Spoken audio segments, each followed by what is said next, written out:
podemos hacer un análisis así primero global. Y lo ¿no? otro, tuvimos que enfrentar en Nezahualcóyotl, construir Nezahualcóyotl en el lodo, con la gente que participábamos todos juntos en ir a hacer una casa de cartón, poner un sonido. ¿Por qué hacían eso? Pues porque estábamos construyendo con los migrantes Ciudad Nezahualcóyotl. Ok.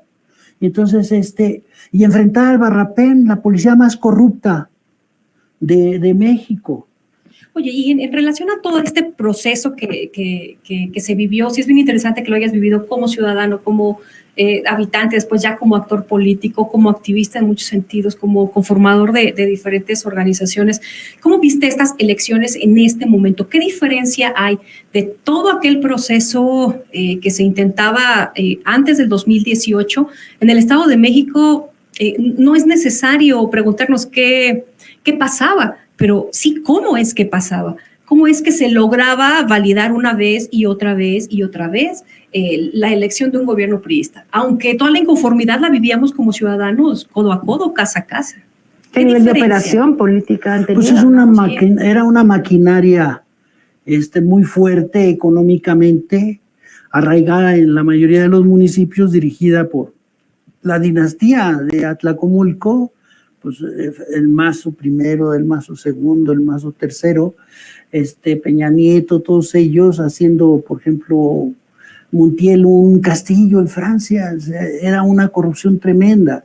Y cómo arrasaban cómo compraban y siguieron comprando el voto. Afortunadamente hoy la gente se abstuvo y tuvo una posición muy firme en el sentido de votar por un cambio. A ver, pero históricamente exacto, ¿no? Desde hace 100 años casi Isidro Fabela, toda la historia que vamos conociendo, su particular, que después se va a hacer, ¿no? Uno de los candidatos, y se pasaban así como si fuera un grupo de compadres, digamos, ¿no? El grupo Atlacomulco. Era una logia completa, o sea, el Exacto. último presidente municipal, bueno, vámonos a la parte de la gobernatura, el último gobernador, el nieto del Mazo, hijo de un gobernador también. Nieto de otro gobernador, o sea, toda esta estructura familiar, consanguínea, pero además de un grupúsculo específico.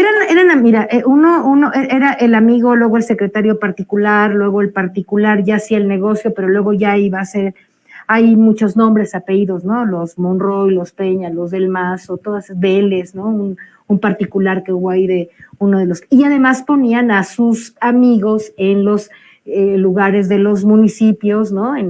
Para que además del gobernador tuvieran ellos toda la posibilidad de ejercer el control y el ejercicio del dinero y de los negocios, porque en realidad era Atlacomulco una cofradía de políticos apoderados del Estado, apoderados de los municipios y principalmente apoderados de los negocios que había en cada uno de los municipios. Entonces, se arma un tejido tan complejo y tan, como usted dice, ¿no? Tan económicamente potente, que están sistemáticamente comprando el voto y lamentablemente también manteniendo, yo diría, no sé usted qué piensa, José Luis, pero una población que efectivamente, como dice hoy Andrés Manuel López Obrador, nuestro presidente, mucho más consciente, pero que durante muchos años, claro, con fraude, porque Delfina ya había ganado. Claro que sí. Ya había ganado en el 17, le hicieron un fraude brutal y la verdad es que desde el 17 habría este cambio.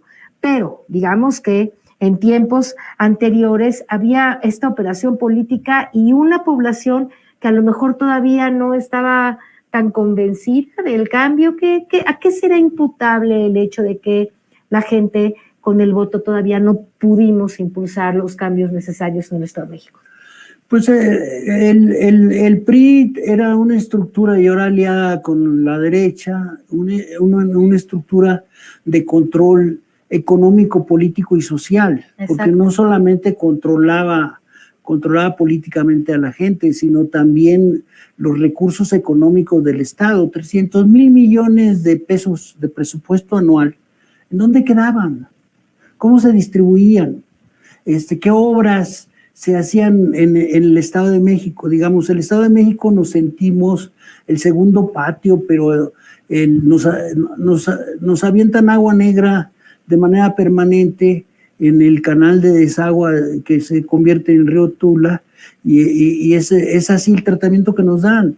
Las viviendas de segundo tipo, el transporte del último tipo. Exacto. La seguridad. Exacto. Es tremenda. Todo es malo, malísimo, ¿no? O Todo sea, es pésimo. lo que pienses en términos de servicios, de gobierno, te puedes quedar horas esperando en cualquier oficina municipal por cualquier trámite. Movilidad, o sea, todo, la movilidad, todo es así de como recursos el como transporte, el agua, la gente, lo que tiene que hacer para ir a su trabajo y regresar. La vivienda pésima. La diferencia reducida. entre aquellos municipios limítrofes del Estado de México, en condiciones completamente rurales, la parte desarrollada, el hecho de estar en este cinturón metropolitano de la Ciudad de México, este proceso de industria, es decir, en lugar de que hubiera un crecimiento, cada vez fue una descomposición. Así es.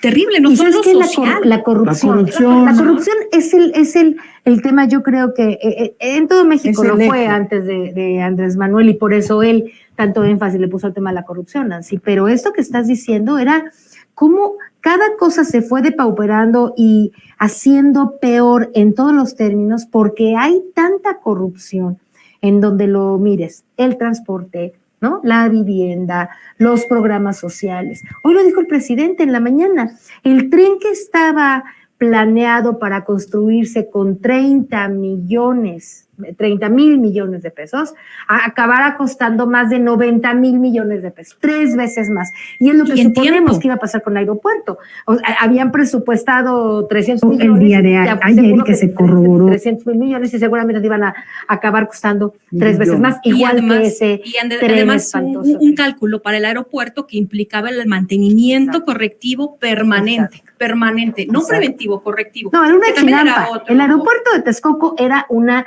chinampa de corrupción y de podredumbre. Claro. Y calculado para que así se mantuviera generando para que el Estado estuviera sistemáticamente cada año, ¿no? Pagándoles a los privados, a OHL, Aleática y sus amigos, ¿verdad? Pagando el flotamiento de un aeropuerto que se está construyendo solamente a una persona muy ilusa, ¿verdad? Para no decir un loco, se le hubiera ocurrido que eso iba a sobrevivir sí, pero con una inversión pública extraordinaria, como si estuviéramos para estar pagando un aeropuerto flotado. Igual son las carreteras. Se construyen con recursos públicos y se siguen concesionando y pagando. ¿Y quiénes son los grandes beneficiarios ellos? La carretera más cara de México, perdón, es la de Toluca, ¿no? Así carreteras que cuestan un platal a quien las quiere andar, ¿no? Y que además no las cuidan, están en malas condiciones. Es una barbaridad. Lo del pulpo camionero, lo del transporte, lo de la movilidad, que además, ¿sabes qué? Hay gente en el Estado de México que para poder llegar a su trabajo en la ciudad puede hacer 2 horas y media de ida, 2 horas y media, ¿no? De vuelta. ¿Pero cuánto cuesta? Y además, ¿cuánto cuesta? Exacto. 12 pesos una micro, y tienes que tomar 3 micros. Así es. Y luego llegar y salvarte en algún punto de alguna línea del metro. Así es. Porque llegas a la ciudad y ya más o menos se compone tantito la cosa. Sí. Pero vuelves a entrar ahí a las entrañas. Pero además no había un proyecto, incluso en este último proceso, esta última intentona del PRI, no había ningún proyecto que nos diera una claridad sobre qué pensaban para nosotros. Emblemática esa frase con la que cierra la última candidata del PRI, que intentó de todo. El Estado de México es lo que es gracias al PRI. Y entonces ahora vamos a ver qué va a hacer el Estado de México. Creo que este es un parteaguas. Sí coincido, querida Gela, en que esta elección es una segunda oportunidad para la ciudadanía, para la democracia, para dejar fuera todo este aparato de corrupción. Sí, si se ganó en el 2018, como todos los elementos lo prueban, entonces, ¿por qué no gobernó Delfina en el 2018 y que el Estado de México estaríamos diferente? Porque a lo que no se le pudo ganar en el 2018 todavía por cobijo de la estructura presidencial priista, una estructura consolidada, como ya vimos en el Estado de México, fue justo al aparato de Estado. Esta vez sí se pudo. Y se pudo aún por encima de todos los intentos. todos los intentos mediáticos que nos decían que la diferencia se había reducido a menos de un punto porcentual, jamás, nunca se llegó a ese espacio. Se estaba preparando ya una estructura de fraude con diferentes estrategias, ¿no? Lo platicábamos por ahí, desde judicializar los resultados, desde poder impugnar todo aquello que fuera posible impugnar, desde toda la estructura. Vimos pues cómo funcionó a nivel de piso el domingo, con todos los las compras de votos que hubo, con toda la coacción, con todo eso que viste tú de manera muy cercana, querido maestro. Y bueno, ahora sí se pudo. ¿Por qué ahora sí se pudo a pesar de que hubo menos votantes que en la elección anterior? Espérame, sí hubo menos votantes, 50% de participación. En el 2018 tuvimos una participación de casi 60%. A eso se refiere. Así es. Okay. Sí. O sea, la abstención fue muy fuerte. Entonces, el elector que votó fue cerca del 51% contra un 49% que se abstuvo. Eso también refleja el cansancio, el hartazgo que tiene la población sobre gobiernos tan corruptos como el que yo voto y no cambia nada, siguen igual, ¿no? Pero también refleja un poco la desinformación que se tiene sobre los beneficios y los logros alcanzados por la 4T. Yo creo que es muy importante que la gente conozca lo que se ha hecho en la cuarta transformación, los logros que hemos logrado y que deben de ser palpables, porque luego toca un timbre de una persona de clase media y te responde con un discurso que es igualito al que se reproduce en los medios de comunicación. Hay que decir eso con mucho énfasis y les voy a decir por qué. Yo vivo en el municipio de Naucalpan. Naucalpan perdió como municipio. Naucalpan perdió Delfina por un poquito, por un margen poco, ¿no? Pero perdió.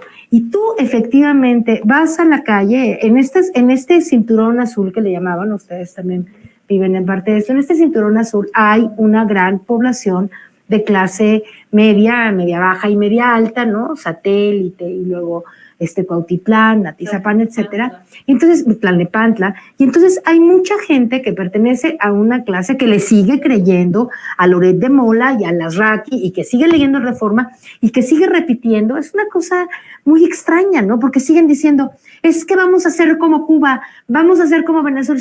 Dame un dato de eso. No hay ningún dato, nadie tiene un dato más que lo que ha oído en el fantasma del comunismo que está como terrible, en un imaginario sin fundamento. En el imaginario colectivo alimentado por los medios de comunicación, que la gente escucha y te repite, todo el mundo dice lo mismo, como dices. O sea, oyen el programa de radio, ¿no? O oyen a Aristegui, ¿no? Oyen a Larraqui, que ahora ya son casi lo mismo, oyen a Loret de Mola, ¿no? A la Denise Merker, a Dresser, a esas gentes. Entonces, la están oyendo en los noticiarios. Y Amparo, Casar, ¿no? En el noticiero de la mañana, de no sé qué en la televisión, todos. El presidente lo dice claramente todas las medidas. El 90% de los medios de comunicación están sistemáticamente hablando en contra. Y yo creo que tenemos que valorar y pensar que eso ha ya surtido un efecto, por más que el pueblo sabio y por más que la gente consciente y tal, porque si bien estamos celebrando, también hay que decir una cosa y hay que decirla bien. La diferencia es de menos de un dígito, ¿no? La maestra ayer en su discurso esperaba que pudiera ser de 2 dígitos, digamos, más de 10 o 20, como lo dicen las encuestas, lo decían las encuestas, y resulta que acabó siendo una diferencia de 1 dígito. Y